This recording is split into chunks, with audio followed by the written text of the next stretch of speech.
Hey guys, welcome back to my channel. What if Naruto was legendary son of spy Satellizer? Movie. Pandora, female warriors, designed and trained to battle against Nova, protectors of humanity, and this is how they train themselves. Baffling. These were the words ringing through the visage of the faceless figure as he observed the proceedings below. Cloaked in blackness, surrounded on all sides by broken or rotting buildings, he looked on with ease despite the heavy rain drops pouring down upon him for every second he sat prone upon the broken balcony. His vision, not obscured, allowed him to continue to watch the sight unfold before him, which was unusual to say the least. That being several teenage girls, in bright purple uniforms, complete with insanely short skirts and cute little blue bows, currently in the midst of stabbing, slashing, gouging, eviscerating and generally mutilating each other in more ways than any movie slasher villain. For a single moment, his eyes locked onto a young girl with a pair of green pigtails, swinging a pair of what appeared to be a pair of small tomahawks at another, smaller, blonde girl, deflecting the strikes with a cross-shaped spear weapon.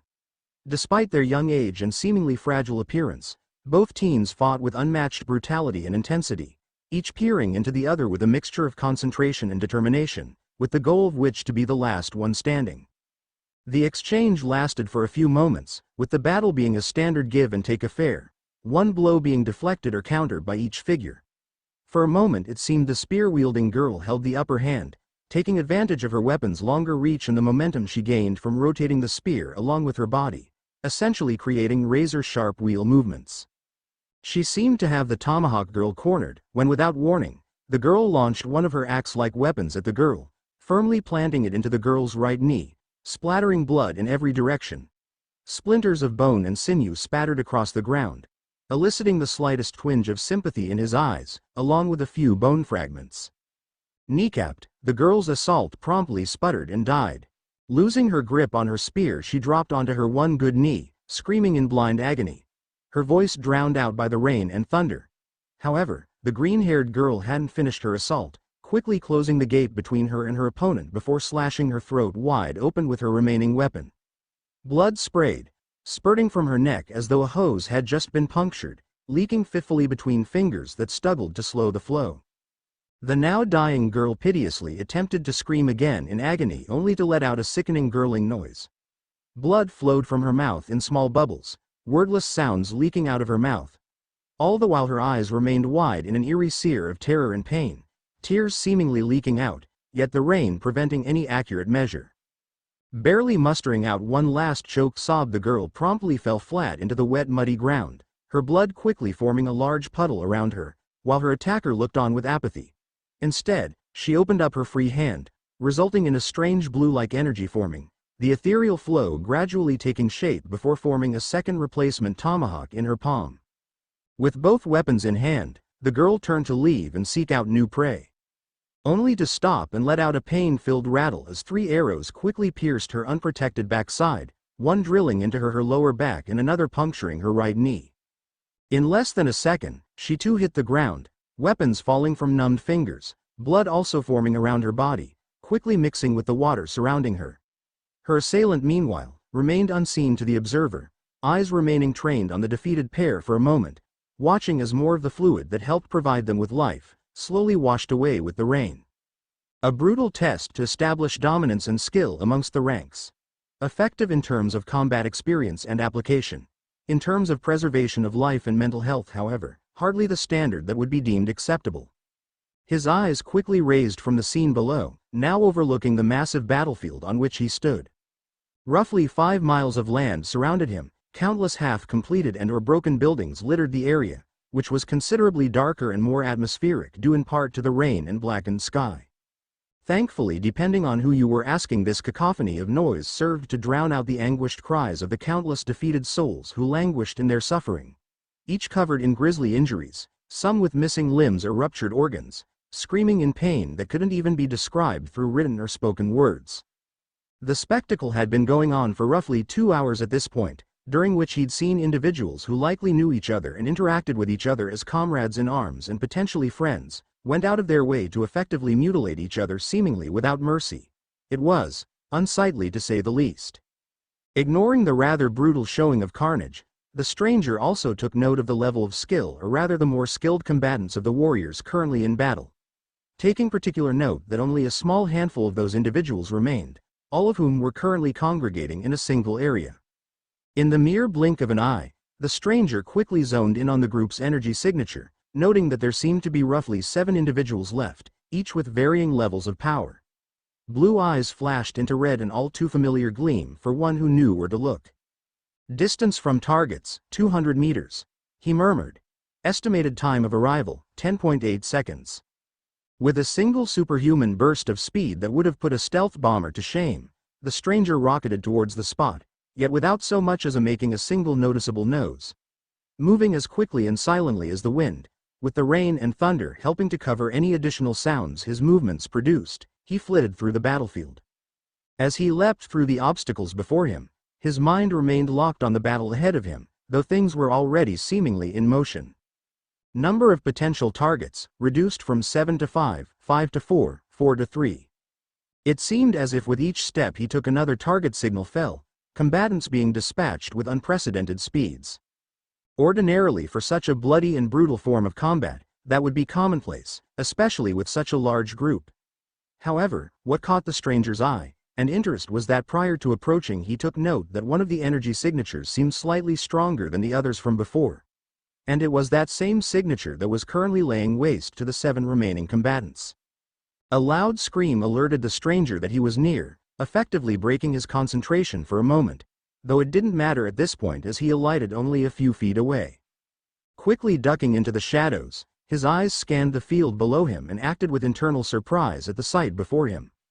7 similarly dressed individuals, all laid about on the ground, each covered in injuries of varying degrees of severity, blood flowing out of each of them in large and potentially hazardous amounts. Weapons similarly adorned the ground around and near them, some seemingly whole, while others were all but shattered, broken, and reduced to little more than shards of metal. His eyes quickly intensified their scan, promptly locating the only remaining signature that remained strong enough in the area. There, standing seemingly triumphant among the bodies of her defeated opponents, stood a young girl, seemingly around 17 years of age, with long blonde hair and blue eyes, clad in a long red and white, gold-trimmed dress and brown boots. In her hand, however, was one of the oddest weapons the stranger's eyes had ever seen. It had the appearance of a massive single blade, yet it was mid-handled, held predominantly in a reverse gripe, with the majority of the blade pointing upwards towards the girl's shoulder in a bracing stance. To further add to the girl's already substantial intimidation factor, there was a seemingly dead, borderline sociopathic look in her eyes. It almost looked as though her mind was completely focused into a single-minded pursuit, that drive being battle and carnage, to crush any opponent that stood before her, and proceed to cut them down to any degree in order to keep them from advancing. Observation: the Pandora clad in red appears far stronger than the others seen upon the battlefield. Her energy level is surprisingly high, and her mental state, based on what I can see, indicates a lack of regard for personal safety or remorse towards those she fights, be they Nova or even her own allies.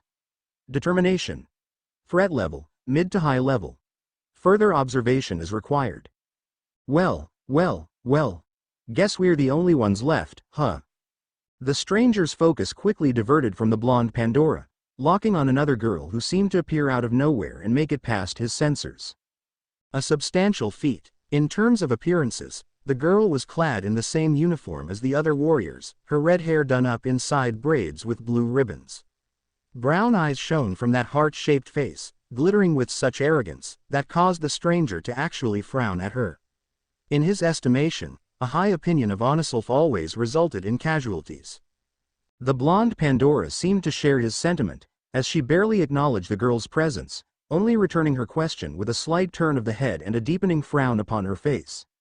Though her grip on her oddly shaped blade had increased significantly, she stood still as a statue and made no move to strike. The redhead looked at the fallen warriors who had tried and failed to fell the stronger red Pandora, laughing slightly at the sight. "You certainly made a mess of things here. I have to say though, I figured you'd have a little more restraint since this is meant to be a combatant exercise and simulation. Don't want to actually kill or cripple anyone now, do we?" Again the blonde Pandora said nothing, though this time she actually turned her entire body to face the redhead, raising her right arm slightly so as to better guard herself in the event of an attack. Still keeping with the silent treatment, I see. The redhead said in a manner meant to indicate mocking, as she carelessly shrugged her shoulders. No big deal, I guess, not like we're expected to communicate with the people we fight. The blonde Pandora quickly raised her guard as the redhead's face became battle-hardened and psychotic, opening her arms wide as 4 chains, tipped with heavy metal spikes, appeared on her back. So, let's just skip the pleasantries and get right on to the part where I rip you apart and take the number 1 spot. Shall we, Miss Untouchable Queen? Without another thought, the redhead launched herself at the blonde Pandora, chains following at high speed, while the stranger continued to watch in interest. Observation: the chain-wielding Pandora is showing signs of great confidence in her fighting capabilities, yet the energy I'm sensing from her doesn't even come close to matching those of the Pandora, now classified as Queen. Similarly, her emotional state, while intense, does not exhibit the same level of concentration and focus of Queen, making it unlikely she will be defeated.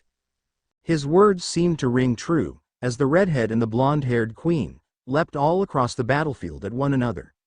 As expected of one wielding such a strange weapon, the red-hair girl launched her chains in every direction, attempting to skewer the blonde. Yet with precise movement and impressive grace, our adversary easily evaded or deflected each attack launched at her. The battle continued with no apparent end, as the pair seemingly made it to the border of the battleground. Queen currently had her back pinned to the wall, yet was showing no clear signs of fatigue, while the red-haired chain wielder was currently breathing somewhat heavily, but had not lost her grand-standing confidence. Well, Miss Queen, looks like you've run out of places to run. Guess it's finally time I dethroned you. With a ferocious roar, the girl launched all 4 of her chains simultaneously at the blonde Pandora. The speed at which they flew also seemed to have increased, as the blonde target of the attack could not evade in time, but quickly mustered a defense, consisting of her massive blade, placing it before her body. The bladed chains collided with the blade, unleashing an ear-splitting screech as the blonde girl was sent rocketing through the wall, crashing against it with bone-shattering impact, actually breaking through the wall itself and flying beyond the field limits. The redhead unleashed a rather unsettling laugh at her attack. So much for being untouchable. Now I just have to finish her off and I'll be the queen around her. She quickly proceeded to fly through the hole in the wall, after her target. The stranger took note of the sight before overlooking the field he remained on, observing what appeared to be several airborne vehicles, i.e. helicopters, descending upon the field. Overall assessment: battle simulation seems to have concluded, yet target known simply as Queen seems to remain standing within the contest along with the chain wielder. Due to her current threat level, it would be wise to pursue her further to gather additional information. Additionally, multiple energy signatures are approaching the field, likely to perform medical treatment on the wounded. Best to leave now to avoid compromising the mission. With that last thought, the stranger quickly sped forward, exiting through the hole formed by the last 2 combatants as he made his way towards their continued fight.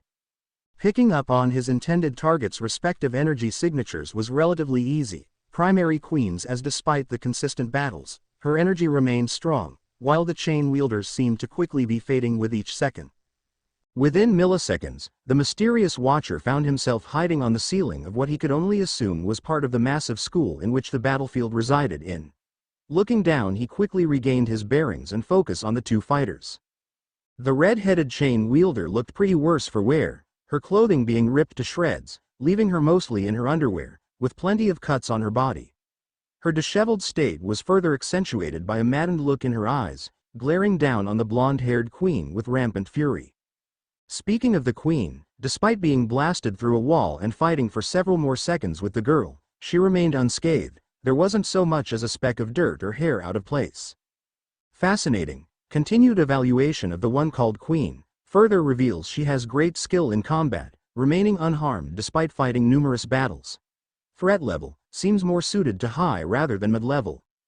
The pair seemed prepared to square off again, when the sound of footsteps quickly diverted the watcher's attention as he heard the words. "It's you, isn't it, Kazuha?" His gaze quickly zeroed in on a young, presumably 16-year-old teenager, with short blue hair and brown eyes running towards Queen, meriting a more intense gaze.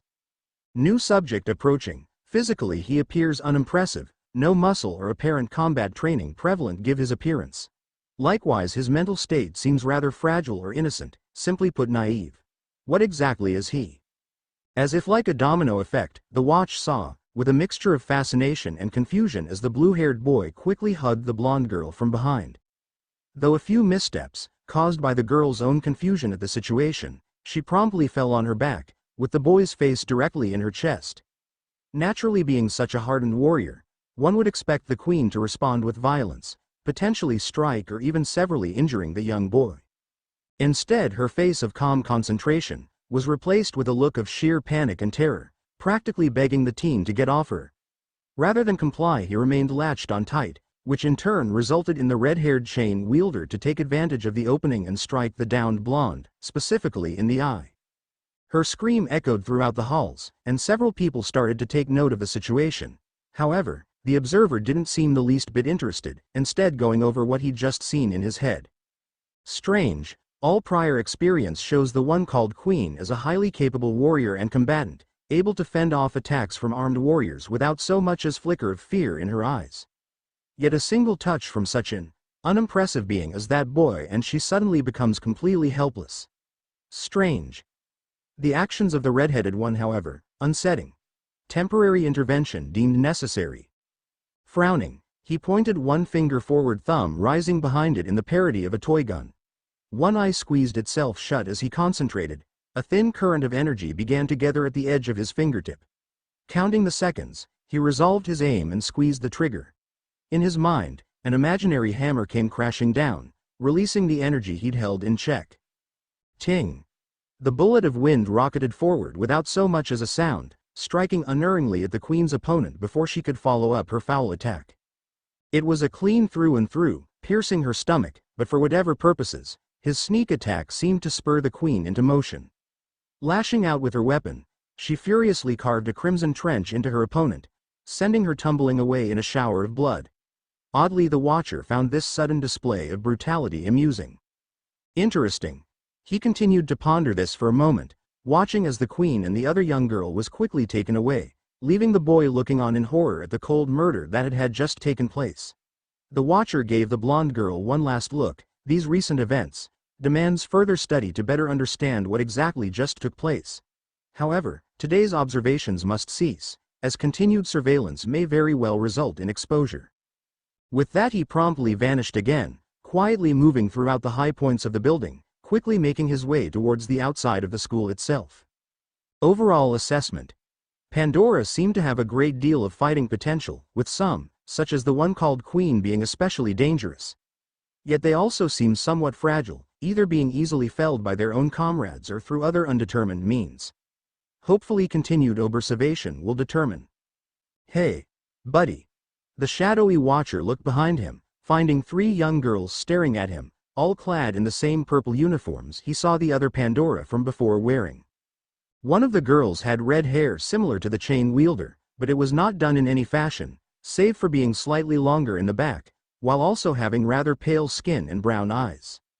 The second had dark blue hair in a short ponytail and green eyes, while the third had rather long orange hair in a long ponytail. Of the three, the last was the only one with a different appearance, seemingly replacing the traditional uniform for a pair of shorts, sneakers and a purple uniform top, exposing a good amount of her body to the world. The three girls all looked at the stranger with obvious wicked intent, each smirking with apparent interest as they slowly made their way towards him, gradually surrounding him. The red-haired girl, the apparent leader, spoke first. "Well, girls, it would appear we found ourselves an intruder on school grounds. Surely he must have known that this is private property and only students or staff are allowed on campus without a pass of some kind." The orange-haired girl chuckled at the comment, and according to school rules, any intruders found on the premise must be brought to the headmistress's office when discovered, with force permitted if necessary. The blue-haired girl seemed to lick her lips at the prospect, and since the three of us didn't get to participate in the carnival this year for our unsavory actions, we haven't had a good battle in a while. Each girl promptly summoned the same blue energy seen earlier to summon forth weapons. The redhead's weapon was a long, axe-like halberd, while the blue-haired girl summoned two chain flails and the orange-haired girl called forth two double-bladed swords. Quickly the trio encircled the stranger, eager to draw blood. The stranger meanwhile seemed uninterested in the group, mind instead focused on a different matter. Subject has been discovered, risk of exposure no prevalent. Appropriate response. With a quick shift of the wrist, he slowly flexed his left hand, making a loud cracking sound as he did. The redhead looked on, laughing lightly at the sight. Well, seems we've got a tough guy on our hands, ladies. Guess that means we don't have to hold back. Each girl readied their weapons and charged. With a single gaze, he locked onto all three girls with his eyes, one last thought running through his head before they attacked. Terminate witnesses with extreme prejudice. For the briefest second, Satellizer Bridget, remaining good eye widened as she found herself drawn to a nearby window looking on for some unexplained reason. The feeling, however, was fleeting and vanished as quickly as it began. Her only thought was thus. What was that? The slaughter was as short as it was brutal. A loud cough was heard as the orange-haired sword wielder, her eyes wide as saucers, toppled on her back unconscious, her broken blades stabbed into the ground, quickly fading away. Similarly, the blue-haired lass struck the dirt face first, eyes wide open for a single moment, some blood leaking from her mouth, whilst her chain weapons were broken all across the ground. All the while the remaining Pandora slowly found herself hoisted off the ground and into the air. Her axe lay broken in twine, with the intruder's hand wrapped firmly around her head, squeezing with intense pressure that made it feel like her skull was going to cave in on her at any moment. She couldn't even manage a scream, having been quickly struck in the throat by her attacker before he caught her in this position. She could only hang there, quivering as he looked upon her with a pair of dead, almost machine-like eyes. Witnesses incapacitated, to be terminated in order to ensure exposure of subject is prevented. That cold, robotic voice caused the girl to squirm in panic, trying desperately to manage a scream only to produce practically inaudible whispers. His hand quickly tightening around her head as her panic grew, and her squirming increased. However, she promptly ceased her struggles when he spoke, hoping against hope. Almost immediately her world went black, body crumpling as a result of a hard strike to the abdomen. Her body was dropped unceremoniously into the ground itself, the stranger left looking at the three. Any termination of witnesses would result in likely exposure of subject as well, which must be avoided for now. Thus countermeasure must be employed. He then proceeded to flip the girl over and latch his hand onto her head. Though he used his left hand, which upon closer inspection one would note was completely covered in bandages, obscuring it from view. Once his grip was established, the arm seemed to glow for a single instant, and the girl appeared to physically cringe before settling down. He repeated this process with the other two before taking another glance at them, eyes. Countermeasure successful. Information and memory pertaining to this encounter has been removed. Observation can continue without fear of retaliation.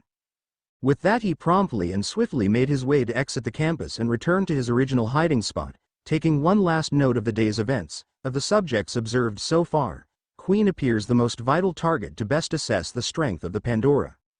We'll continue observation of her and report findings when satisfactory data has been gathered. Once said objective is complete, annihilation of the Pandora will be a success. Light filled a rather dark empty room, in which three individuals stood. Two of them were currently standing in front of a desk where the third sat, clearly indicating the difference in rank between the three. The two stood quietly while their superior officer looked over some documents placed on her desk, her eyes scanning over every word, careful not to miss a single detail. After a few tense moments of scanning, the woman let out a sigh as she brought her eyes up to meet those of the other two. Her gaze was rather blank, but still held a serious air about it. You're certain the information here is accurate? I don't wish to question neither yours nor the credibility of our security systems, however, what you are suggesting is rather disturbing to think about. The two women stiffened slightly at the words, both shown to be women in the late 20s to early 30s. One of them had short black hair, in a light blue top with a navy blue tie, navy blue skirt, leggings and black shoes, and she chose to speak first. I'm afraid it's the only plausible explanation we have given the circumstance. The three were found badly beaten and the security footage we were able to recover from the scene seems to all but assure our suspicions. The woman behind the desk, an older woman in her 40s in a white nun-like outfit, hardened her gaze somewhat as she perched her chin on her now interlocked fingers as she looked on. What about the condition of the three students found at the scene? Were there any serious injuries? Her gaze quickly shifting to the other woman in the room, who was a slightly taller woman, with long green hair done in a ponytail, wearing a white lab coat over a purple top and skirt, with tan leggings and boots. The apparent medic quickly held up a clipboard looking it over. The three girls sustained some injuries but nothing too serious. Mostly a few broken ribs and some bruises, but nothing their stigmata can't heal in a day or so. Thus there is no danger for serious or life-threatening injuries. Her assessment earned a look of relief from the seated woman, her visage softening somewhat. That's good to hear. Not only for them, but if 3 second-year Pandora were suddenly critically injured, it would run the risk of sending the entire school into a panic. I wouldn't be so sure we're out of the woods yet. The green-haired medic quickly spoke with an unnerving tone in her voice. Her compatriot looked at the woman with a hint of uneasiness. What do you mean by that, Elise? Is there something else? The now identified Elise nodded. While their physical condition wasn't anything too serious, I'm somewhat worried about their mental state. I had interviewed all three when they woke up and asked them about what happened, but they apparently had no clear memory of what transpired or who attacked them. She quickly shifted through the notes in her clipboard before stopping at one page and turning it to show the others present. I decided to conduct a CAT scan on the three to find the source of the problem. To put it simply, it seems that whoever or whatever attacked them more than likely erased their short-term memory of the experience, though it doesn't seem like it will cause any permanent damage. Her words returned the uneasiness to her superior. Yumi, what about the security footage? Were they able to pick up anything? Yumi, however, only shook her head, quickly pulling down a holographic screen in the room, a large picture forming in the center. Unfortunately, Sister Margaret, all we managed to get are a few shadows and shapes. The video seems to be experiencing some kind of interference, possibly from the attack. With a few hand movements, the picture quickly shifted, showing a rather static-laced image where the three girls were somewhat visible, seemingly confronting another figure whose entire appearance was covered in darkness and barely noticeable. As you can see, we are able to at least see part of the confrontation at first. Seems the three came across the attacker and who they prepared to subdue. As Yumi spoke, the video, what was visible, showed the three readying their weapons and preparing to charge. However, just before any of the actual combat begins, the entire picture quickly turned into nothing but static, lasting for several seconds before clearing up completely, now revealing a clear field, with the unconscious bodies of the three girls the only things present in the field. It would appear that whatever it was, wanted to make sure it wasn't seen and somehow managed to remove any memories and video of its existence. In other words, we're pretty much chasing a ghost or shadow at this point. Sister Margaret frowned at the footage, both for the lack of clear evidence they were able to pull from it and the knowledge that there was an extremely dangerous figure lurking around the school. Just going by its behavior, it's clear this intruder knows the school's layout and is more than capable of handling Pandora. More to the point, if we take any kind of precautions, there's no telling what course of action it might take. That doesn't leave many options. Quietly musing to herself, the school's headmistress stood up from her seat and made her way to the window looking upon the school, unnerved by the fact there was someone concealing himself within the school. Yumi, Elise, for now this information doesn't leave this room. We can't run the risk of starting a panic when we have so little information to go off of. Also, if this individual is smart enough to erase all memories of its existence from witnesses, then any measures we take will just make it act more cautiously and possibly impossible to locate. The two teachers frowned at the notion, not the least bit thrilled about concealing such dangerous information from the students or faculty. What should we do then? We can't just wait around for whatever this thing is to strike. It might end up killing someone if we don't act now. Yumi spoke with passion in her voice, her worry for the students clearly obvious. The headmistress, however, shook her head. I sincerely doubt that will happen. If this intruder wanted to simply kill the students, then it would have disposed of the three from earlier. It's more likely gathering information, and doesn't want to be discovered, meaning it will do everything possible to stay concealed. We simply have to wait for it to either make a move or a misstep, then we can take action. Turning to face the two, she noted the uncomfortable looks present on both of them. I know this isn't the best solution, but we must remember in battle sometimes we must sit and wait for the enemy to act before we attack. Patience is just as important in combat as strength. She quickly shifted to a small smile to lighten the mood. Now then, you two should report back to class. We can't have the students thinking something is amiss with the teachers disappearing now, can we? The two women wordlessly nodded, bowing to the headmistress before exiting through the door. Once gone, the headmistress's smile dropped as she once again turned to the window, looking about the school that was currently bathed in the warm glow of the afternoon sun, the sounds of laughing and chattering students filling the air. Yet despite the serene setting, Sister Margaret could practically feel an icy chill run throughout her body, eyes continuously looking all over the school, looking for the slightest twitch of a shadow, unable to fully relax knowing there was something out there, ready to strike. However, for now all she could do was return to her work, waiting to see what would happen, yet still unable to shake the cold feeling of dread that lingered over her head. What exactly is going on here? Miles away from the campus, nestled safely within the mountains, a young man began the arduous process of cleaning his body from the stains that marred it. Not his, of course. Theirs, those he'd beaten. Strong hands, one wrapped in black bandages, the other a healthy human tan, dipped into the basin smoothly and emerged with cupping a handful of water. He paused, staring down at his reflection.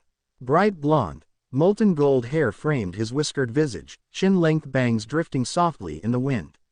He contemplated his reflection in the liquid for a moment. Mismatching eyes stared back at him from within his whiskered face. One a serene blue calm, the other an eerie, soulless gold, shaped more like a warped star than an actual iris. Its sclera darkened to blackness. One could see that this eye clearly differentiated from the other in more than just base appearance alone. It was part of the tissue they'd grafted onto him so long ago. It was a biological camera of sorts. Everything it saw was relayed back to its brethren within their dimension and served as a pseudo-link between him and its masters. Occasionally, it would even return their sentiments. Oddly enough, they were actually pleased by the actions he had taken today.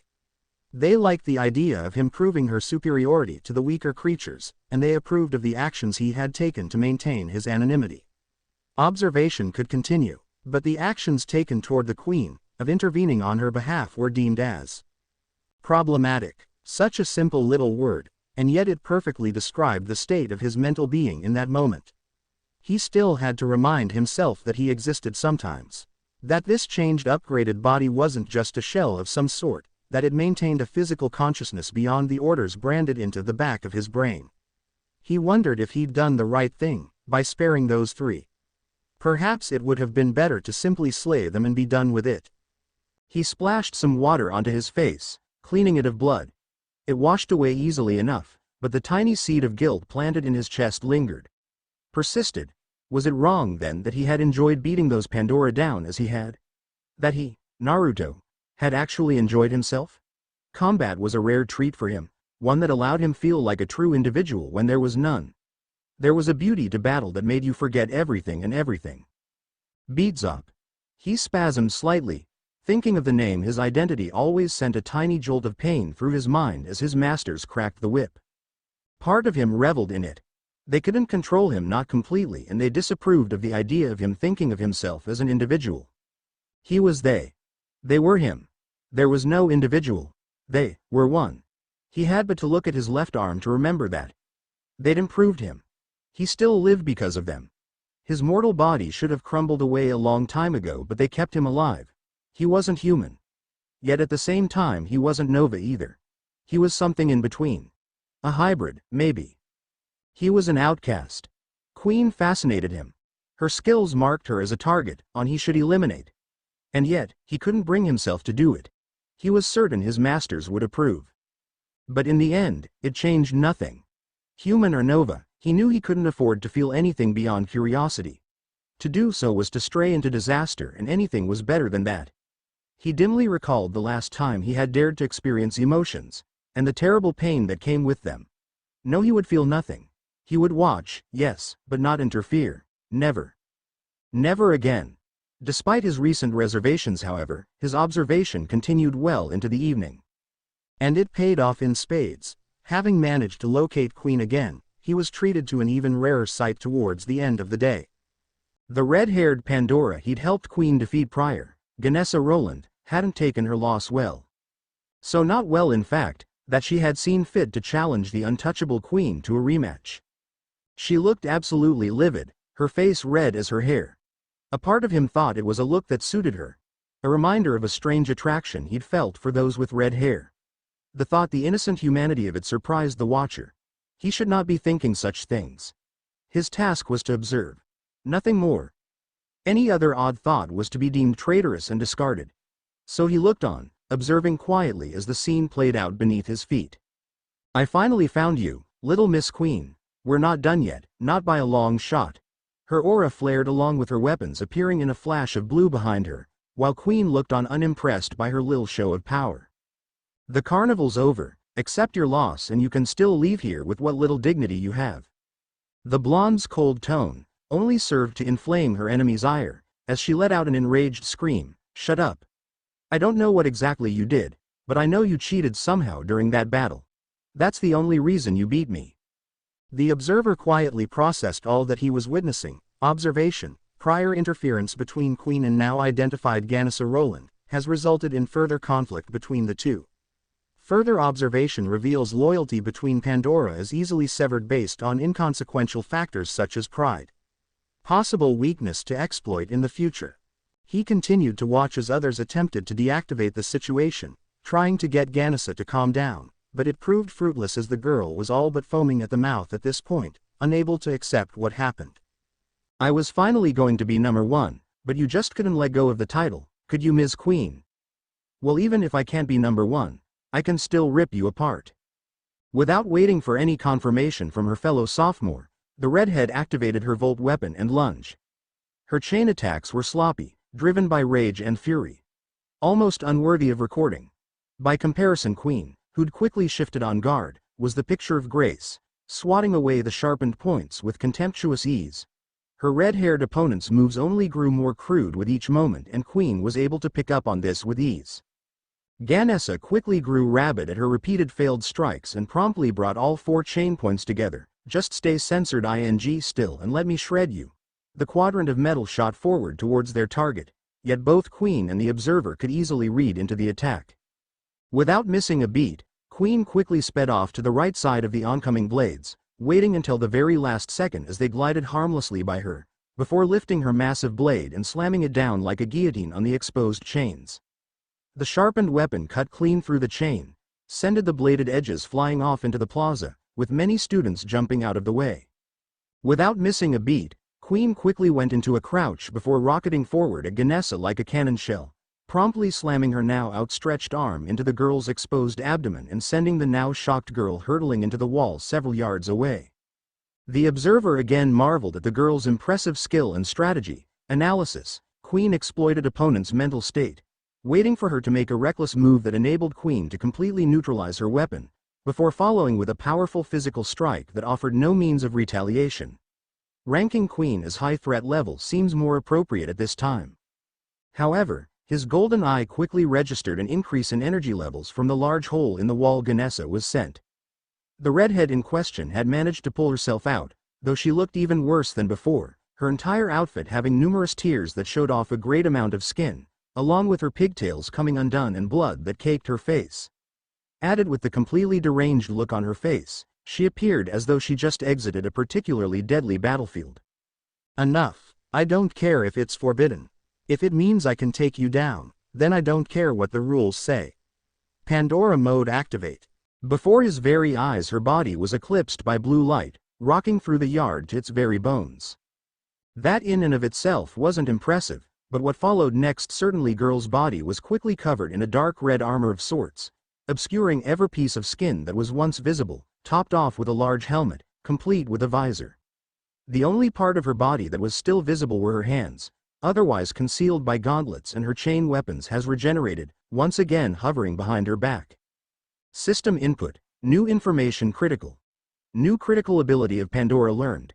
It appears that Pandora have a secondary form that they refer to as Pandora mode, which grants them a more heavily armored form as well as an increase in energy levels. Subject Ganesa's strength has risen to a level closer to that of Queen. Narrowing his eyes as he turned to Queen, who seemed a tad surprised by the revelation, he contemplated what would happen next. Quandary: if this technique is common among Pandora, then it could prove a serious threat to future operations. Further observation required to learn about possible flaws in its design. Turning his attention back to the fight, he watched as there was a moment of terrible silence as Ganesa glared bloody red daggers behind her visor at the untouchable Queen. Surprisingly, Satellizer broke it herself. Annoying. Huh? What was that? It happened in an instant. One might have missed it if they'd blinked. But he didn't blink, both eyes trained unerringly upon the sight unfolding below him. Like Ganesa, an identical display of red armor adorned Queen's form, Though unlike her opponent, her weapon had seemingly fused to her arm, whilst her long flowing blonde locks remained visible. However, what was truly impressive to the watcher was the power level increase. Where once the pair were somewhat evenly matched, now it was a kitten trying to fight a tiger. Before Ganesa could even attempt a reply, a counter, or anything at all, it was over. Queen shot forward, her body little more than a blur of white light. Even in Pandora mode, Ganesa proved unable to react in time. In a single flash of blue, Queen appeared behind Ganesa, whose body erupted into several long deep cuts, causing her armor and weapons to fall broken on the ground before her. The defeated girl's now visible eyes fell to the back of her head, as she fell backwards in a heap. New observation. Queen's power in Pandora mode even exceeds those of other Pandora under similar conditions. Threat assessment of high level now deemed appropriate. Queen's skills and abilities continue to expand with each new assessment. Her potential seems to stand heavily amongst other Pandora. His golden eye continued to record each detail, sending it back to the Nova, yet his blue eye narrowed when he caught sight of Queen, now being held at knife point by two older individuals. The sight caused his black arm to glow slightly red as if ready to strike. Yet a single jolt in the back of his mind quickly quelled that action, as he did as was told and continued to observe. Further observations reveal new data. Pandora mode is a forbidden tactic only to be used when necessary, and the current mode is outdated, indicating more advanced models may exist. Additionally, despite not being the instigator of the attack, Queen is being subject to a penalty for her actions. The stranger in the shadows paused momentarily as his voice changed. That doesn't make any sense. It was obviously self-defense, so why is she being punished? What did they just expect her to stand there and get ripped apart? The brief outburst, however, quickly subsided as his tone became more robotic, as his golden eye glowed. Regardless of this change, Queen has still shown the highest capability level of Pandora's scene. Continued observation approved, though addition data on Pandora mode and the school is requested as soon as possible. I can't believe Satellizer acted so recklessly like that. She easily could have killed Ganesa. I have half a mind to suspend her right now. Not like she started the fight after all. Besides, I already told you, the girl's wounds weren't as serious as they looked and she'll be out of bed in another day or two. Be thankful it was just a minor scuffle between students. Meanwhile, Yumi and Elise were assessing the damage of what had just transpired in Elise's office. The nurse had just gone over Ganesa's medical chart, taking note of how obviously tense her comrade in arms was. I take it you were worried that this attack was perpetrated by our little hideaway, right? Not too often you see a teacher use a double XL to leave the faculty lounge.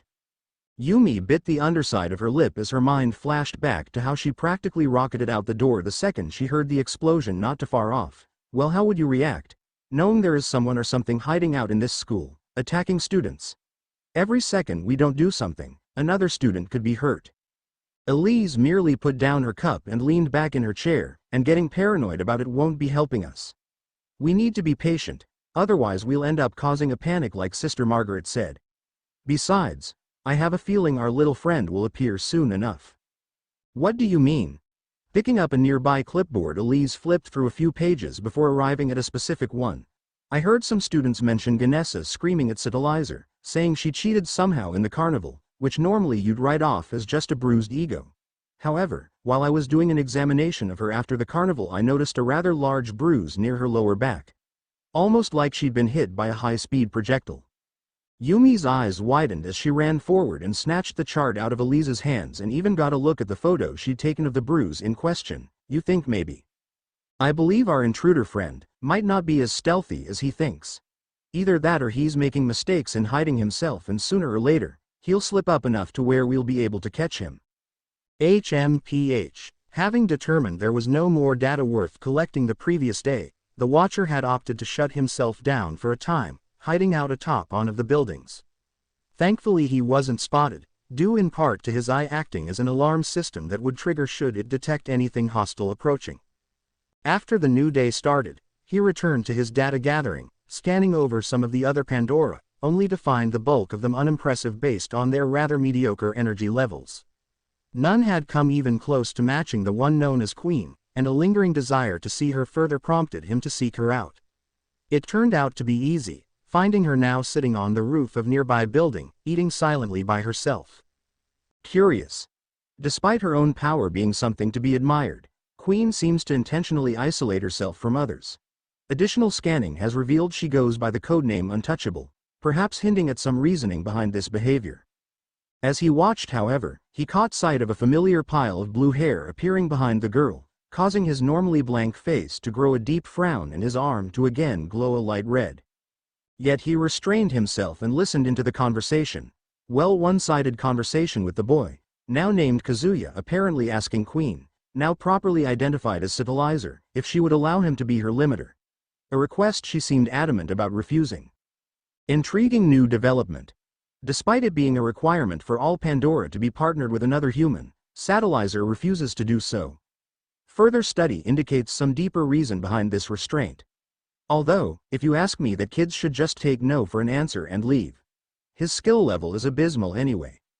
Again he found his mind relapsing and adopting a more individualized perspective, a more human-like one. And despite all the information he'd amassed, he just couldn't identify why that was.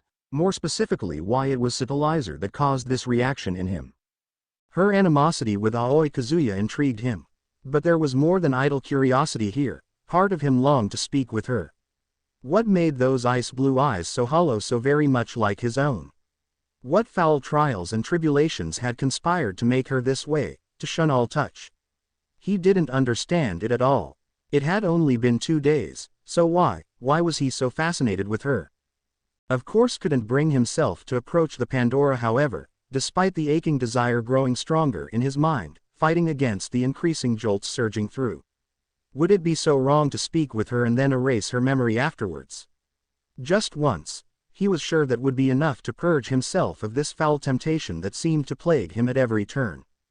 As he contemplated his next course of action, his eyes quickly caught sight of several other individuals' appearance on the roof, most of which were 3 limiters, all unimpressive specimens. However, the last was another Pandora. However, she appeared to be older than Satellizer, and just looking at her, the watcher could already tell by looking at her she was trouble. Her expression alone screamed arrogance on an even higher plateau than Ganesa, along with what appeared to be an almost depraved form of desire coming from her. However, despite her disdainful appearance, he could tell she was skilled, with an energy level that was actually higher than his blonde target, not a massive gap but enough to where a fight would likely go in her favor. Things only became more complicated when the little punk Kazuya got involved.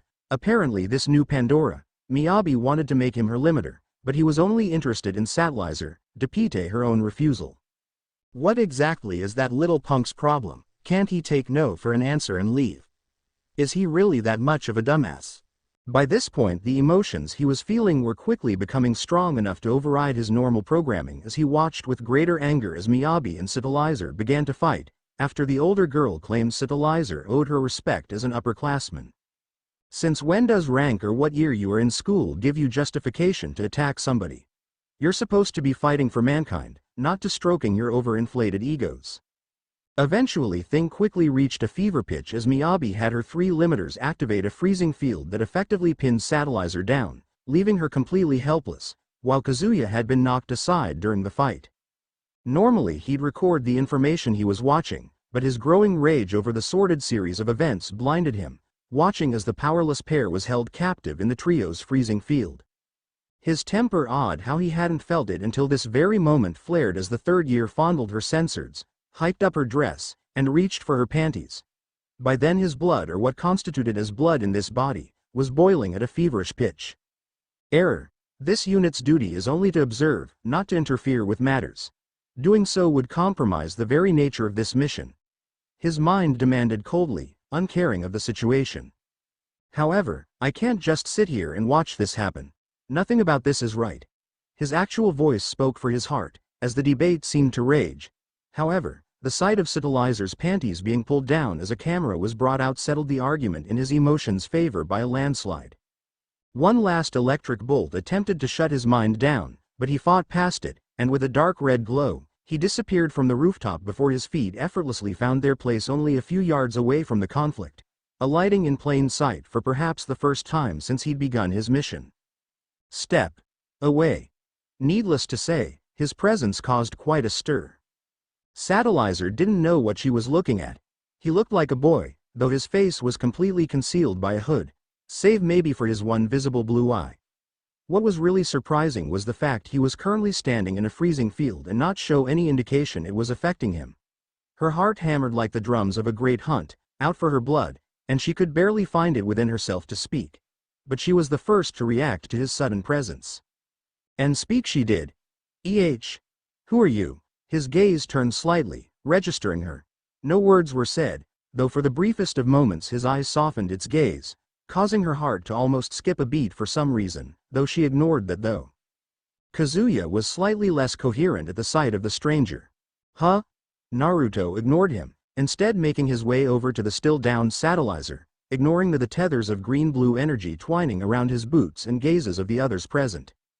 He reached down and roughly hauled Satellizer upright, dragging her to her feet. She flushed, almost cringed at the contact, but in spite of the swift, jerky movements, he didn't do anything else to her. Up close the blonde girl got a closer look at his eyes, or eye rather, as she could only barely see what appeared to be a yellow eye hidden in shadow. Regardless, his gaze had her rooted to the ground. Almost without a thought, he then raised his heel before stomping down imperiously, shattering the freezing field as effortlessly as one would breathe. Just like that, she could move again. Stay.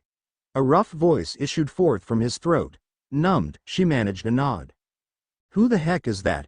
Kaho whispered to Arthur from their hiding place, to which the first year instead posed another question. Forget about that. How was that guy able to not only walk through but break a freezing field? I mean, he shouldn't be able to do that, right? However, neither first year would get an answer, as they both quickly ducked down when the intruder's chilling gaze swept over them. Thankfully for them, they weren't the intended targets, as he locked onto Miyabi. The Watcher himself took in their fearful gaze, along with Satellizer's. Despite his turbulent mindset, their fear was easy to understand. After all, a stranger with a body wrapped in black, a right arm completely sheathed in ebony bandages, only a single visible eye, currently leering furiously at the blue net responsible for his forced intervention. To her credit, the Pandora didn't squeal and soil herself like he'd thought she would. No, she had the audacity to smirk, regarding him as little more than a mote in the eye. She'd no idea of what was about to befall her. What do we have here? Miyabi purred. It looks like an intruder. Miyabi Kanazuki, he rumbled quietly, the flat voice of his monotone ringing across the open rooftop. Assessment 3rd year. Identifies as limiter glutton. Threat assessment, insignificant. In the same instant that he spoke, he twisted aside, a dagger flying harmlessly past his visage. Mismatching eyes regarded her with cold curiosity. Addendum. Ill temperament, boastful and arrogant. A complete lack of decorum and an utterly wretched personality that renders any outward beauty worthless. He wasn't sure what caused him to say those words, yet he was prompted him to rile her so. Overall individual assessment, a bitch. Regardless, the words produced the desired effect. What did you call me? Her knife carved through empty air, touching only the breeze as he drifted around it effortlessly, gliding backwards in retreat. His boot shot out like greased lightning and aimed for her jaw, only to find a forearm thrust between him and his mark. Analysis. Highly flawed personality and behavior, still possess some degree of skill. Too much for countermeasure 0 to be effective. However, this little revelation didn't deter him. On the contrary, somewhere in the dark corridors of his soul, he felt a touch of excitement. Appropriate course of action determined. Deploying countermeasure 1. His right arm shifted, bristling with crimson stigmata. Red light bloomed from it, forming a monstrous zanbato, the handle of which fell into his hand. Black and double-bladed, as large as he was tall, it sank into the rooftop as swiftly as it had been summoned, nearly burying itself to the shaft, causing some to jump in shock at just how much the thing weighed. Of course, the real thing entering all their minds was, how can he summon a Volt weapon? He's not a Pandora. However, Miyabi's own personal ego pushed this rather pressing question down and instead opted to save face. Oh, Miyabi scoffed at this. And what are you going to do with that sword? There's no way you can fight with a weapon like that? Her words ended in a tiny squeak of fear as the blonde moved. Then, to her infinite dismay, he reached down with his bandaged arm and yanked the ungodly weapon free, hoisting it high as though it weighed no more than a feather. To the horror of all present, he started forward. Click. No word was offered as his boots dragged across the ground. He simply began walking, uncaring as her limiters created a new freezing field which reached out in a desperate attempt to restrict his movements. All they could do was peer into the stranger's virtually unseen face and feel their blood freeze as his ice blue eye locked onto them. Target acquired. Will terminate with extreme prejudice. One of the limiters only managed to squeak out a response. What are you? No data available.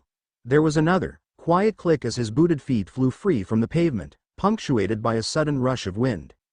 And he was gone. Miyabi started, instinctively raising an arm in defense of the unexpected technique and the sheer speed behind it. It can't be, that was an Excel. But that's impossible. He's not a Pandora. In an instant, he was both upon and past her. He reappeared less than a foot away from the nearest limiter, his body coiled and ready to spring forward at the shocked student. Too late she turned, realizing she wasn't his target. Poor boy, he didn't even have a chance to scream before his left and right arms dropped from his body in a puddle of his own blood, twitching to the ground, while he fell to the ground in shock. His second fared little better, succumbing to a lunging stab that nearly bifurcated him, but thankfully only the tip of the sword dug into him. Yet that was enough for the black blade to stain the ground once more in a great gout of gore. The third tried to turn and run, only for a fist to place itself in the face of the unprepared limiter, sending him sprawling into his companions, thankfully the least injured of the group. Looking down, he caught sight of the camera used to take the defacing photos of Satellizer not moments ago. The sight of the horrid image on the screen made his blood boil hotter as his bandaged arm erupted with red light, before he swiftly drove the massive blade into the phone, driving it almost completely into the roof. He then silently released his hold on the blade, turning his attention to his real target, Miyabi. No. Reacting quickly to this, Miyabi blasted backwards in a brief and blinding flash of Excel, desperately trying to put up some distance between the stranger and herself until she could figure out what to do next. This wasn't happening. It couldn't be happening. He was a boy. He shouldn't be able to use a Volt weapon. He shouldn't be able to use Excel. He shouldn't. Zip. The stranger's form, as if omnipresent, appeared directly in her path. Miyabi's jaw dropped, aghast at the man's new speed. She quickly took off in the opposite direction as fast as she could in an oath blue flash of an Excel. Yet effortlessly, the blonde intercepted her with his own red Excel. Those eerie eyes held her. Riveted her. The Pandora shrieked. What the hell are you? Subject is increasingly hostile, he mused aloud, turning aside. Lethal force required. Shut up. Sparks erupted around her hands as she summoned a pair of daggers and charged, smashing into him with a barrage of powerful slashes and kicks, yet her opponent was able to easily block and evade each blow. The captive audience could just hear a tiny rumble. Only Satellizer could even make out the individual blows. Truthfully, however, in the intruder's mismatched eyes, the blows were coming in slow motion. Every move Miyabi made was analyzed, assessed, and picked apart with ease. He knew where to guide his arms and elbows to block or deflect each strike.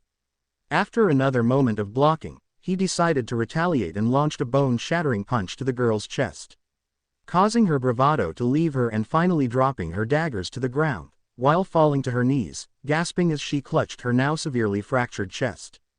How did you walk? The blonde's hand flicked outward, catching Miyabi in his side in a knifing motion. The impact flung her down in a perfectly straight line into the fence of the rooftop, well past where a fearful Arthur and Kaho all but cowered. The former yelped at the impact. The whole building shook, and still she hung there, her mouth hanging open, lips parted to form a small, round O of surprise whilst blood flowed out. Yet her brief moment was ripped away along with her body, as her opponent appeared before her before grabbing her violently by the neck and hoisting her up. Santo, concrete broke before her back as he slammed her down, shattering her spine. Pure agony raced up her back. Despite the pain, despite the anguish, she still managed to find her voice. Stop, she begged anew, tears welling in her eyes, please. Disgusting. The word tore from his lips with a feral growl as he promptly ripped his weapon out of the roof and approached Miyabi, raising it like an executioner. Filthy, unclean. He struck at her with frightening dispassion, his weapon plunging through her stomach and her chest, all but carving a bloody trench through her stigmata and flesh side in a shower of gore. So large was the weapon that the hapless Pandora found herself completely frozen, unable to even make the tiniest of moves. Numb, she quietly flopped to the floor, dimly registering the slight turning of the blade. Terminating. Blood spattered as his weapon sank through flesh and then the concrete beneath it drilling her into the very building itself. Miyabi vomited blood. He was minutely aware of shouts of panic ringing in his ears, but it all sounded so far away everything was muffled in his mind. There was only the rage as the thoughts of all the girl had caused erupted through his mind. It consumed him and flowed through him, empowering him. Miyabi tried in vain to beg, but he roared at her and she fell silent with a tiny whimper of fear. Twisting the blade in the wound, he prepared to finish the pitiful Pandora. And the rooftop door flung itself open. What's going on here? His golden eye quickly turned to identify the approaching enemy and the sight immediately shattered his rage, replacing it with dread. That was when he saw her, Chiffon Fairchild. Danger, danger, danger. Every fiber of his being tensed in preparation. Her energy level was beyond anything that he had seen. The Nova had warned him of this individual, a being equal or greater to the level of power he could command, a monster hidden behind a meek facade. He wasn't prepared, wasn't ready. Her presence snapped him back to the present like a slap to the face. Fight or flight warred within him and this time it was the latter who succeeded. Threat level. Extreme. Immediate course of action. Retreat. Seemingly unimpressive face of Chiffon Fairchild. Despite her appearance being no different from any other girl seen, he'd been briefed on her before being dispatched, about how her meek visage was only a facade for the monster beneath the surface. And now he surely believed the claims. Her energy level alone compared to Satellizer or Miyabi was like comparing a cup of water to the oceans. He knew he had no chance at this time and escape was his only option. Thus he was quick to release his hold on his massive blade, quickly leaping back to the edge of the roof, his sense of panic increasing at the sight of another strong Pandora with long blue hair appearing behind her. Both focused on him. Whoever you are, if you think you can simply come in here and brutally attack a student, you are gravely mistaken. Chiffon quickly surveyed the carnage that had befallen Miyabi as she prepared to attack. However, she wasn't able to get more than an inch before the intruder spoke. Threat level extreme. Immediately retreat demanded. She couldn't even get a word in as to her and Tyce's shock. The strange male was cloaked in crimson energy before literally disappearing in a flash. An acceleration. Tyce could only gasp in shock at what they'd just witnessed. How's that possible? Chiffon, however, had other thoughts on her mind. That wasn't just any acceleration. The speed he moved was comparable to a double or triple accel at the very least, yet by the look of things I'd swear that was a normal accel for him. Taking another glance at the situation at hand, before gazing to the spot where he teleported away, at that speed it wouldn't be impossible for me to catch him. However, if he's able to cause this much destruction and move at that kind of speed at a base level, I imagine he has more power than he showcased. A fight could cause more damage than needed. Her debate, however, was abruptly halted by Tyce, who made her way to Miyabi and was trying to apply some degree of low-level first aid to the girl. Chiffon, we need to hurry. I don't know how long she'll hold out for. We need to get her to the emergency room now. Quietly nodding, Chiffon took another glance to the location where the stranger disappeared from. I'd better report to Sister Margaret after all this has been taken care of. She'll want the full details, also. Her gaze shifted to the 3 freshmen and 1 sophomore still seated in shock over what transpired. I need to collect whatever kind of testimony I can from them. Hopefully they can give me an idea of just what we're up against here.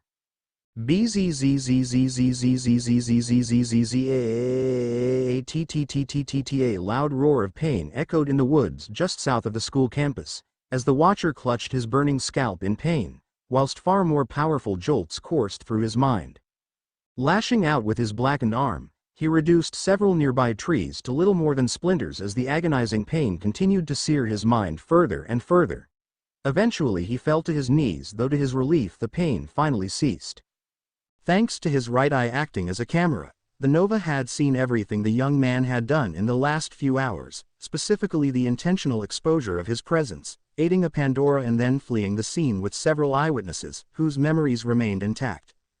True, the Nova were infamous for being anything but subtle. In this instance they found it necessary to try a less direct approach to fighting their enemies, and using a single stealth operative had been their solution, and it had worked fine up until this point. Now the humans were aware, and that would effectively ruin or hinder any further progress they would have. Analysis. My presence has been exposed to several of the Pandora. However, I myself have not been captured, nor do they have the means to track me. Thus I can continue with my mission despite this minor setback. The Nova, however, weren't as certain as they knew from experience that Pandora had an unfortunate tendency to become smarter with every attack, and they would surely be on guard this time around. There was also the issue of the Pandora themselves. As powerful as Satellizer was, it was clear Miyabi would have likely beaten her had it not been for her arrogant attitude. And given the presence of Chiffon Fairchild, who apparently was in the same class ranking as Miyabi, then it was likely there were Pandora of similar strength levels, far more capable than Satellizer was. Simply put, there were so many unknown factors that his exposure seemed like too great a risk. However, the Watcher wasn't in agreement on this matter, partially because he was programmed to go through with his mission to the end, but there was also the fact a small part of his human side remained despite the shocks. Statement: despite my compromised position, there is still a great deal more useful information that can be gathered about the Pandora. Despite the risks, it seems crucial to continue with the mission. Again, the Nova were not in agreement with this decision, due to the very real risk factor that Chiffon posed to the mission. True, my current strength is not comparable to that of Fairchild. However, I have not displayed the full range of my abilities. And if necessary, I am confident that my emergency failsafe measure will be more than sufficient to deal with her. His bandage-covered arm quickly radiated intense crimson light, acting as a minor supplement to his statement. He sat there awaiting a response while taking a look at his remaining human hand, which was still caked in the blood of the harlot Pandora he'd gone out of his way to brutalize. Conundrum. There was no data or value to be gained by attacking that girl and revealing myself. I intentionally endangered my mission, simply to provide it to the one known as Satellizer. Continuing to stare at his own human hand, the small emotional core that remained inside him started to return to the surface, but I had to do it. I couldn't just sit there and let her be abused like that. It was the right thing to do. Illogical. I was restored to help ensure the survival of the Nova and thus have relinquished any semblance of humanity that remains inside of me. Concepts such as nobility have long been removed. No, I know that's not true. I helped Satellizer because it was the right thing to do, if nothing else because of some attraction I seem to have for her. Incorrect. Satellizer is only a means for gathering data and nothing more. Any interest we have for her and only in the pursuit of our mission.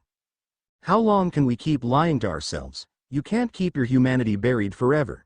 Even if they've stripped away a good chunk of it, there is still plenty about us that's still human. His emotional side would have continued only to effectively be locked away by another deep jolt, with some talk of further mental modification being thrown in. He was then relayed his new assignment from the Nova. With a nod he turned his golden eye to the school. Understood, new mission assigned. As they seem to be the strongest class of warriors at this school based on relevant data. I will now collect any information I can on these third years to see what they are capable of and the best means by which to counteract their abilities. His Nova eye quickly shifted itself to a scanner across the school, now searching for any potential targets with which to gather relevant data. Once his gaze zeroed in on the closet high-energy source, he prepared to move a new target acquired, commencing reconnaissance. With another red Excel flash he disappeared. Unbelievable. Wham! I can't believe we let this happen. Yumi promptly slammed her fist against a nearby wall as she stood outside the emergency center. Word had quickly spread about the attack on Miyabi, who'd been wheeled into surgery almost immediately, with her chances of survival being abysmal to say the least. Sister Margaret had also appeared, having heard of the attack, with Chiffon also standing nearby to help provide insight into what had taken place. You're certain that this wasn't simply the result of some scuffle between the students? Given that it involved Miss Elbridget, I wouldn't be too surprised for things to go this way, especially with Miyabi involved. Sister Margaret questioned Chiffon, making it a point to eliminate all doubts, as given the personalities of two of the parties involved, it wasn't impossible that it was another fight between them. However, the headmistress's hopes were dashed as Chiffon's expression remained the same. I'm certain of it. Even though I arrived after the fight had ended, it was obvious the one who caused Miss Miyabi's injuries was a male I've never seen before. Her frown deepened as she recalled the events. I was unable to pursue him, as Miyabi required immediate attention. I apologize for my misstep. Sister Margaret only dismissed her thoughts. You have nothing to apologize for. Your first priority should be to ensure the safety of your was no lapse in your judgment. That is simply something that comes about on the battlefield. Yumi by this point decided to chime in and add her own 2 cents to the mix, pushing off from the wall and turning to Chiffon. So what exactly can you tell us about him? Any information at this point would be useful. From what little I saw, it's clear this man is no ordinary human. The fact he could defeat a third year like Miyabi single-handedly alone is proof enough of that. I caught sight of him wielding an exceeding heavy sword, not unlike a Volt weapon, thus it's apparent his strength is significantly greater than a normal human. His expression seemed to become more morbid to such the others felt unnerved by what she had to say. He also displayed abilities matching those of a Pandora, specifically in acceleration. That's impossible. To date there's never been any recorded instance of a male Pandora being even remotely feasible. Any attempt made was never successful, much less one that could use a high-end skill like an Excel. I assure you, Miss Kim, I couldn't believe it either, but I know what I saw. However, what's especially troubling is that his Excel seemed significantly faster than a normal Pandora's. Its speed was comparable to a double or even triple Excel. I fear that he may be more powerful than we can imagine. Yumi seemed ready to charge out into the school to hunt the stranger down, but maintained her composure as she adopted an inquisitive posture. If he managed to move using an acceleration, I wonder if it'd be possible to lock onto him somehow.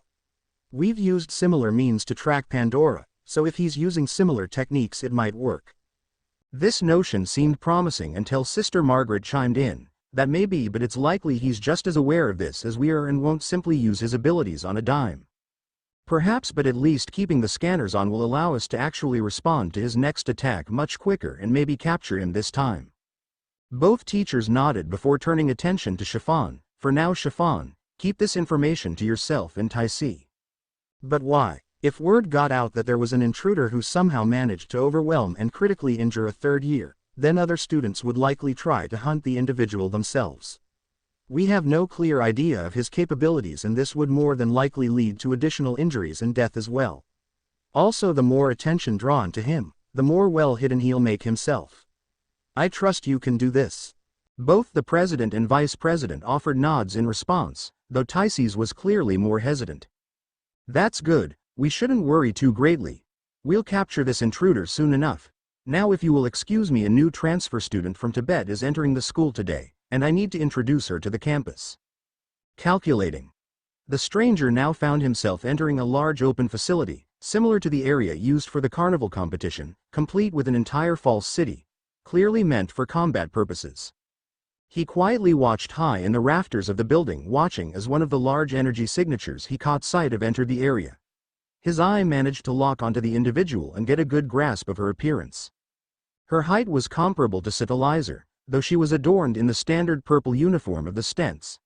Strangely, she had red hair like Ganesa, though her hair was let down completely and his skin was slightly paler.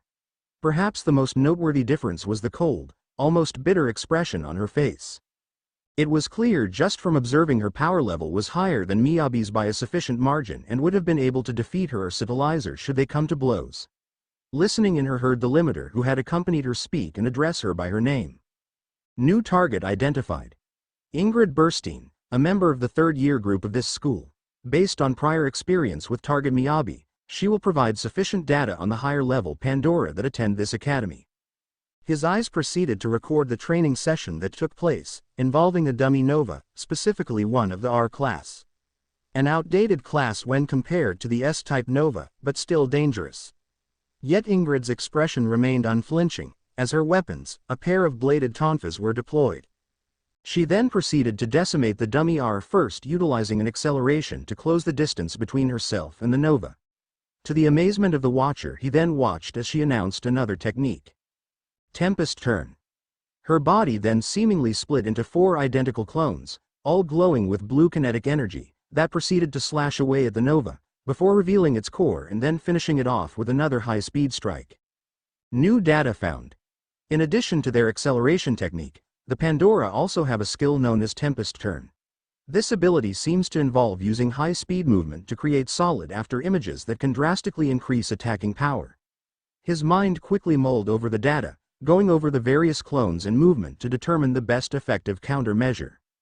He continued to focus in on Ingrid, who seemed all but disappointed in the exercise, as if finding it to be not worth her time. Obviously there was more to her than what was being displayed, and it was unlikely she'd show it off without cause. An idea quickly formed in his mind. Seems like she wants a real challenge. I bet we could get a lot more info if we fought her directly. Interjection: while combat data would prove invaluable, the purpose of this mission is to retain stealth and remain discreet. Despite this notion, the Watcher's red arm started to pulse again, reflective of his own desire for another engagement. They already know we're here anyway, might as well get as much info as possible. Besides, we won't attack her in broad daylight, we can wait until nightfall and go after her when she's alone. He remained silent as this proposition processed through his brain and back to the Nova themselves, who surprisingly did not immediately send another electric jolt through his brain. Another moment passed before the Watcher received his response, identified by his golden eye glowing in response. New course of action deemed within mission parameters. Will engage subject known as Ingrid when night has fallen and subject is alone to properly gauge her abilities and learn more about these more advanced techniques that third years seem to have. His eye then turned to his bandaged arm, which shimmered brighter with crimson light, as the handle of his massive sword briefly formed in his hand, before disappearing as he closed it. Countermeasure 1 should be sufficient for this objection, however, if necessary will eliminate target with extreme prejudice. Night quickly proceeded to fall over the campus, as Ingrid was making her usual patrol of the courtyard, acting under the guise of her unofficial title, the Guardian of Order. Naturally she looked for any who dared to break the rules and would offer swift punishment, and today was no different. Not in the least. The school seems oddly quiet despite all that's happened in the last few days. After what those second years pulled the other day, I'm amazed our school hasn't already fallen apart. Her expression hardened as she thought about how blatantly Satellizer and Ganessa had broken several key rules, to use Pandora mode of all things over a petty grudge. Utterly disgraceful, and to think they carry the title of strongest of their year. For a brief moment her own weapon actually started to form in her hand as she contemplated paying the girls a visit. Perhaps a little lesson in discipline is in order. Best to stamp it out now, before it spreads to the others. As she walked, a familiar pair of mismatched eyes watched her under the cloak of darkness, yet her mind remained elsewhere as she thought to more recent events. On the other hand, Miyabi's been proving to be more trouble than she's worth. Between her reputation with limiters and her blatant abuse of power, perhaps she'd be more worth my time. She quietly stopped in place, pondering her next move. Then again, maybe you would. In an instant, one of her weapons formed in her left hand as she launched it like a missile into the tree line roughly 50 feet away, annihilating the trees and ground beneath it. However, thanks to her stigmata, Ingrid could easily see through the trees and saw that she didn't actually hit anything other than foliage, yet wasn't deterred. Quickly reforming her weapons in her hands, I don't know who you are, but skulking around the school grounds after hours is blatant violation of code. Her face shifted into a smirk as she tried to zero in on the intruder, able to feel his gaze still on her despite the darkness. But you don't care about that, do you? I can tell you're not a student or a teacher, which means you're an unwelcome intruder and a threat to the safety of this school. Thus, as a Pandora, I'm honor-bound to bring you to justice. So save yourself some pain and come out, maybe I'll even go easy on you. Her response at first was only silence, yet a presence seemingly formed out of the shadows behind her. Pity, I was almost looking forward to hunting you down like the coward you seem to be, but I suppose you have a little backbone after all. She finally got a good look at the stranger, and his appearance made his status as an intruder all the more obvious. Between the hood obscuring his face, his black, ripped clothing, and his oddly bandaged right arm, he looked more like a phantom gang member than a student. My, don't you just look suspicious? I don't know what exactly you're doing here, and frankly it doesn't matter. Anyone who threatens the order of this academy will be eliminated, no matter the reason. She quickly shifted into a combat stance, aiming one of her tonfa at the stranger. I hope you're ready. The stranger, however, remained completely stationary, seemingly unaffected by her little speech or the weapons pointed at him. Even his face remained completely stone-like, as Ingrid could see his one blue eye through the hood staring directly at her. The empty look it held actually made her feel a tad uneasy. Target located and identified. Ingrid Burstein, classification, 3rd year Pandora. Threat level assessment, inconclusive. The stranger's robotic voice actually made the redhead flinch, not expecting such a tone. Taunt issued. You have anger issues. Awaiting response. However, she was even less prepared for what happened next as he disappeared in a flash of red kinetic energy, cracking the ground beneath him before reappearing in the air in front of her, raising his bandaged arm. An excel, but how? Beginning combat assessment. Ingrid barely had a chance to leap back before her opponent smashed his fist into the ground, creating a mini tremor that ripped open the earth, leaving behind a crater big enough to use as a pool. Ingrid found herself breathing erratically, trying to recover from the shock of what she just witnessed, tightening her grip on her weapon as a bead of sweat formed on her brow. What incredible strength! No normal human could cause that kind of devastation, only a Pandora could. And that movement, it was obviously an excel. But that shouldn't be possible. Quietly shifting back into her stance while opening her senses up to ensure another sneak attack would happen. Is he some type of experiment to create male Pandora or something else? No, it doesn't matter. Regardless of what he may be, he's a threat to this school. Readying her weapons, Ingrid began to flare up with kinetic energy. I hope you enjoyed that little sneak attack, because it's the last time you'll get the drop on me. Accelerate.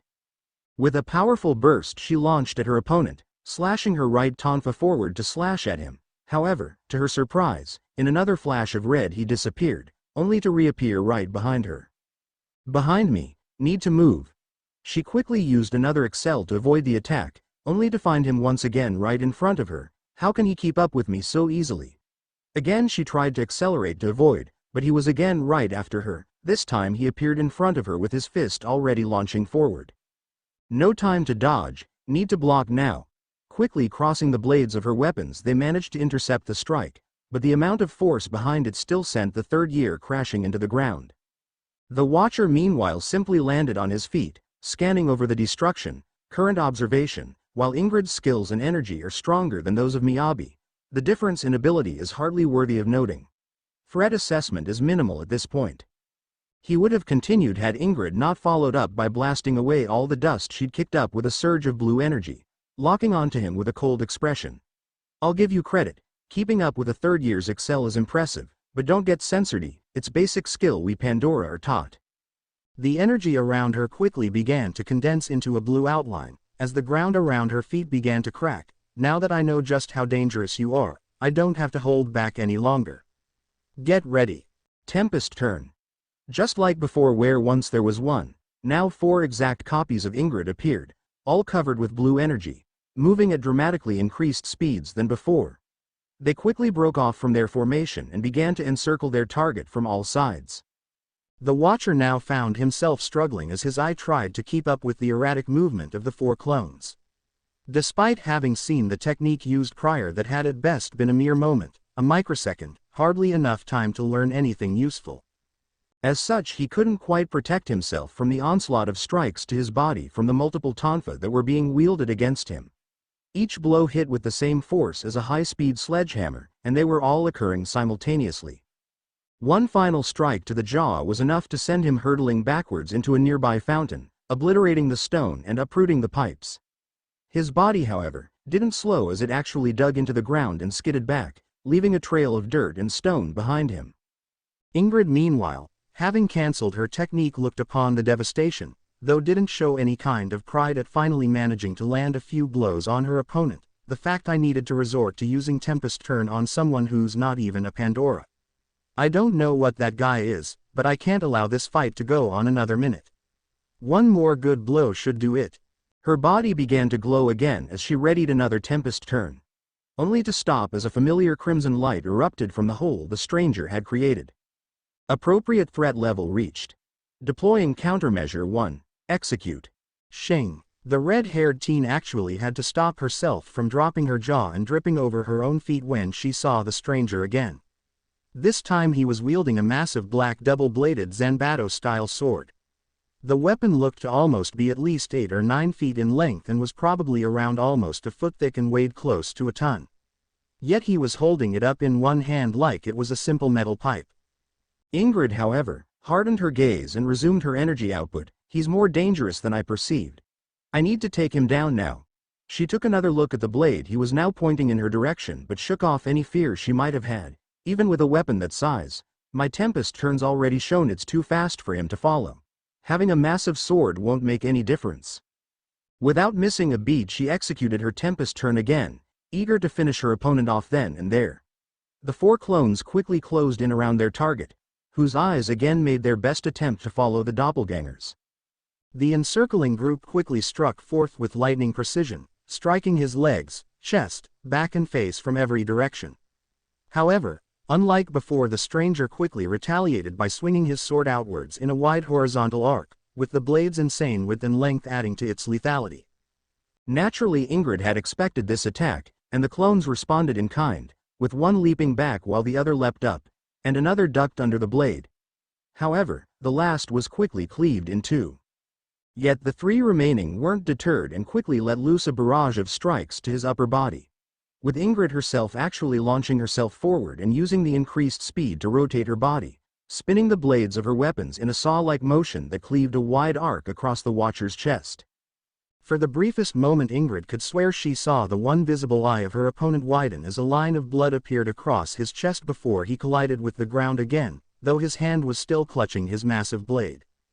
Quickly reforming not too far away, Ingrid now found herself breathing slightly heavier, having narrowly avoided being cut in half. Even though I was using Tempest turn, he still managed to react quickly enough to take out one of my clones. If I'd been any slower, that would have been me. Her mind quickly envisioned her actual body being on the receiving end of the blade. Hopefully that strike will keep him down. I can't afford to overexert myself by overusing Tempest turn. However, any further thoughts she had were promptly silenced by the Watcher quickly rising to his feet, despite the blood that was clearly visible through the gash along his chest. To Ingrid's surprise, he actually reached down, touching the cut before bringing the blood up to his face. Unit has sustained damage, injury serious but not critical. Healing protocol initiated. In mere seconds the wound started to glow bright red before quickly sealing itself up, leaving only what appeared to be tan human skin under the black clothing. Ingrid of course didn't even notice this, too busy looking horrified at the fact his last attack had pretty much accomplished nothing. So he can regenerate on top of his other abilities. Just what the hell is this thing? The Watcher meanwhile only looked at Ingrid, with his yellow eye now going over all the data that he'd acquired from the fight thus far. Despite being thrown around and slashed, it had proven quite valuable. New data has proven valuable, will now begin execution and counter-offensive. His stance shifted with his blade now raised in preparation to attack. Ingrid meanwhile had actually taken a step back, finding herself unnerved by how he so easily shrugged off her attack. This fight's gone on too long. I'm ending this now. I'll make my Tempest turn twice as fast this time. Her aura ignited again, much stronger than before, as she readied her next attack. I hope you're ready, because this'll be the last attack you ever see. Tempest turn. Again the four clones appeared and like before they rocked towards their target, eager to finish him off for good. Commencing attack protocol. Without so much a blinking, the Watcher disappeared and reappeared in a single red flash, right in the center of Ingrid's Tempest turn. His movements were as fast as lightning, his massive sword cutting clean through two of Ingrid's clones, while his right leg obliterated the third in a sharp lash of its own. Ingrid didn't even realize it before it was too late, as the stranger's bandage-clad hand wrapped itself around her neck in a vice of pure iron, shattering the Tempest turn completely. Protocol complete. Her captor announced, perversely leased with himself. Technique nullified. Impossible. He appeared right at the point when the clones separated, enabling him to attack them all simultaneously with no time to counter. He completely nullified my technique. Threat level exceeded. How did you UGACH? His grip increased like a clamp, actually causing the bones in her neck to crack, her words dying off in a strangled gurgle. Her breathing became haggard and, in a fit of desperation, she found herself forced to drop her weapons, leaving them to dissipate harmlessly against on the ground. Ingrid barely noticed. Her hands were far too busy trying to pry those crushing fingers off her neck. Sufficient data acquired. Subject Ingrid now a liability. Said girl's eyes quickly filled with fear as the stranger's free hand arced back, fingers crooked into a claw. Terminating, that was all he got out before something rammed into him from behind, forcibly dislodging his grip on the injured Pandora. The attack itself did little more than drive him forward half a step, but it was still enough for his target to scramble away from him, clutching at her fractured windpipe. What the hell's going on here, huh? Naruto frowned, turning. Additional threats. Once more he found himself face to face with additional Pandora, a group of third years he didn't recognize. Two girls with strange, silver hair, one with dusky skin and another redhead. The latter of which appeared to be the one who'd struck him in the first place, if her exposed Volt weapon was any indication. Arnett, Creo, Adia, Ingrid cried. Where the hell have you been? Looking for you, dumbass. So, this is the intruder. The smallest of the group mused. He doesn't look like much. His frown deepened. We'll exterminate with extreme prejudice, thanks.